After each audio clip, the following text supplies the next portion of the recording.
Good afternoon, students. This is Abhinayam, Assistant Professor, Department of Mathematics from Jaira Janabakyam College for Women. Today, in this class, we are going to cover the derivation of formula for combinations. That is, we are going to derive the formula for combinations. Okay, in order to derive the formula for combinations, we will start by understanding the difference between permutations and combinations. In order to derive combination, we must understand what is permutation and what is combination. We have to understand the difference between permutation and combination and use the principle of permutations to develop the combination formulas. So let's start to derive the formula for combination.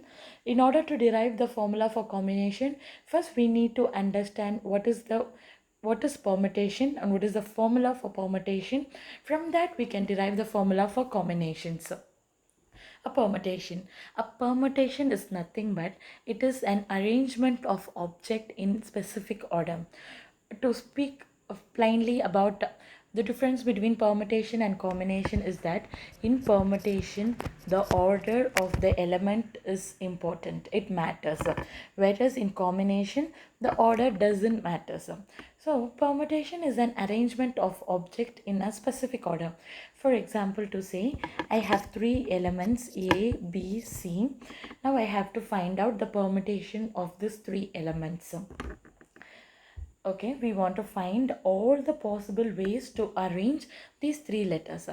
What are the possible ways to arrange? We have like A, B, C, and we can arrange it like A, C, B, and we can have B, A, C, B, C, A, C, A, B, and C, B, A. See, since in permutation, the order of the element matters, this ABC is different from CBA. Even though elements are same, the order of the element is matters in permutations. So, technically, the formula for permutation is given by the number of permutations. The number of permutations of R items,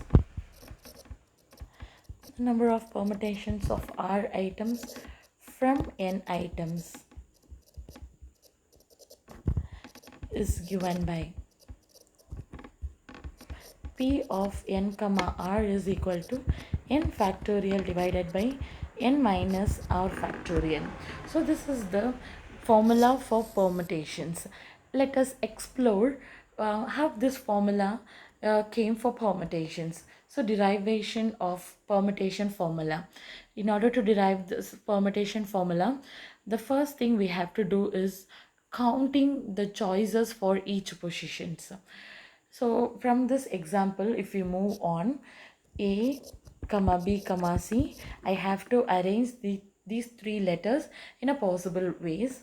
So we can have three positions. Always for the first position, we have n choices.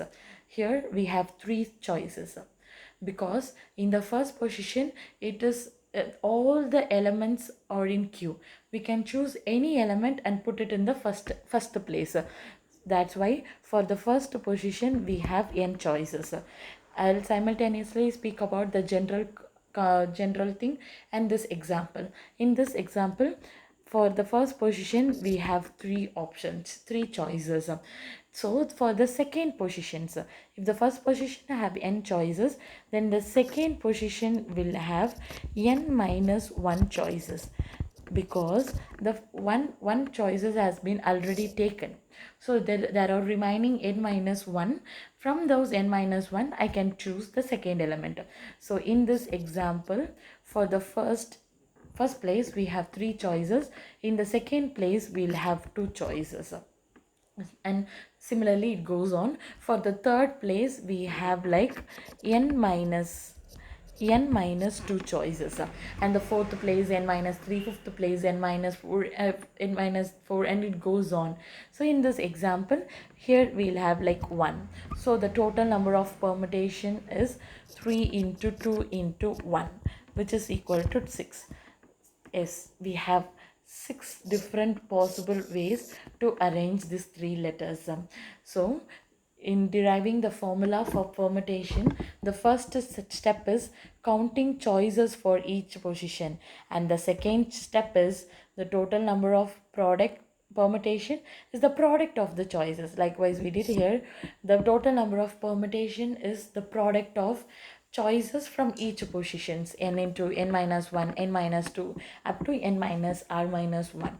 So this is the formula for permutations, but we can make this in a more compact form using by bringing factorial into this concept. So expressing in factorial net notation the factors, this product, the product can be written more compactly using factorials. The above can be expressed as n factorial divided by n minus r factorial. Let's see how it works. So n factorial divided by n minus r factorial. N factorial can be written as n factorial n into n minus, or n into n minus 1 factorial up to n minus r minus 1 into n minus r factorial divided by n minus r factorial. These two gets cancelled, so we have the possible, the product of the permutation is given by n factorial n minus 1 factorial up to n minus r plus 1, r plus 1. So this is the formula. In order to make this formula in a compact way, we bring the concept of factorial here. So this is how the formula for permutation is derived. So finally, our formula for permutation is p of n comma r is equal to n factorial by n minus r factorial. Okay, now with this in mind, we are going to derive the formula for combination. I have already told you that the major difference between permutation and combination is that in permutation the order of the element matters, whereas in combination the order doesn't matters, which means that here if we see, like in permutation I told you ABC will be different from CBA, whereas in combination ABC is same as CBA. Okay, now we are going to adjust the formula for combination. Since combination does not consider the order of selection, we need to adjust the permutation formula to account for the fact that to each combination of R items can be arranged in R different ways. Okay, the only difference between permutation and combination is that each combination of R items can be arranged in R factorial different ways. So the formula for combination is arrived by dividing the formula for permutation into R factorial. So the formula for combination goes like, it is NCR, actually permutations of n of r divided by r factorial, which goes like n factorial n minus r factorial divided by r factorial. So this is the formula for combinations. Thank you, girls. In the next class we'll see about the properties of these combinations.